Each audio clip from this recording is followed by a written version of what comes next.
Sejarah Mataram Islam mencatat sosok kontroversial yang telah mengkhianati tidak hanya raja dan kerajaan, tetapi juga membawa petaka pada keluarga dan bangsanya sendiri. Dalam jejaknya yang penuh intrik politik dan godaan dari Belanda, sosoknya mengukir takdir yang tak terlupakan. Namun, apakah benar bahwa jenazahnya masih dipenuhi dengan cela dan diinjak-injak hingga hari ini? Dialah Tumenggung Endranata. Tumenggung Endranata dikisahkan sebagai pengkhianat yang akibat ulahnya membuat Sultan Agung berperang melawan saudara iparnya sendiri. Adu domba yang dilakukan Tumenggung Endranata menyebabkan kerugian tak terperi bagi kerajaan Mataram Islam.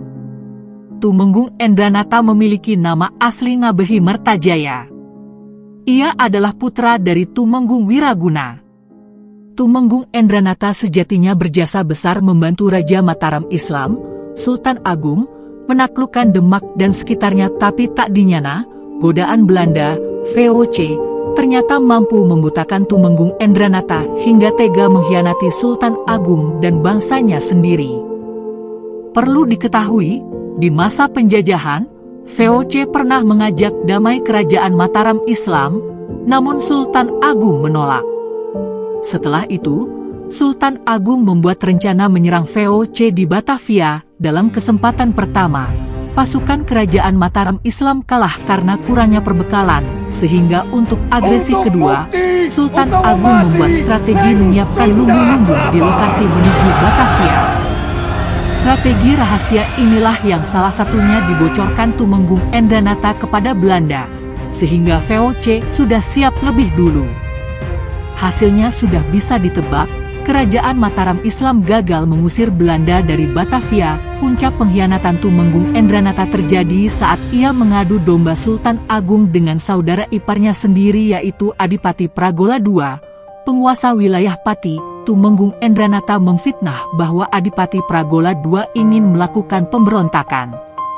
Mendengar itu, Sultan Agung menyerang Pati. Bersenjatakan tombak Kiai Baru, sang Raja Mataram Islam memimpin sendiri penyerbuan Pati ini. Perang pun pecah. Pasukan dari dua kubu gugur bergelimpangan. Dan tombak Kiai Baru jadi alat pencabut nyawa Adipati Pragola II di tangan Sultan Agung, saudaranya sendiri. Terdapat versi lain yang menyebutkan bahwa Sultan Agung menyerahkan tombak kepada lurah bawahannya untuk kemudian dilemparkan ke sang penguasa Pati. Yang jelas, perang saudara akibat hasutan Tumenggung Endranata ini membawa kerugian besar bagi kedua kubu, baik secara materi maupun nyawa. Setelah pengkhianatan Tumenggung Endranata terendus dan terbukti, ia ditangkap lalu dihukum mati. Berdasarkan Serat Kanda, Tumenggung Endranata dimutilasi menjadi 3 bagian.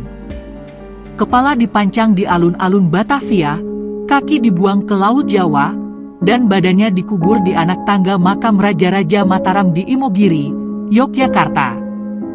Pengkhianatan Tumenggung Endranata membuatnya dianggap tidak layak mendapat tempat terhormat di Jawa sampai kiamat. Hingga kini bagian badan Tumenggung Endranata dipercaya setiap hari masih diinjak-injak setiap orang yang menaiki anak tangga makam Raja-Raja Mataram di Imogiri.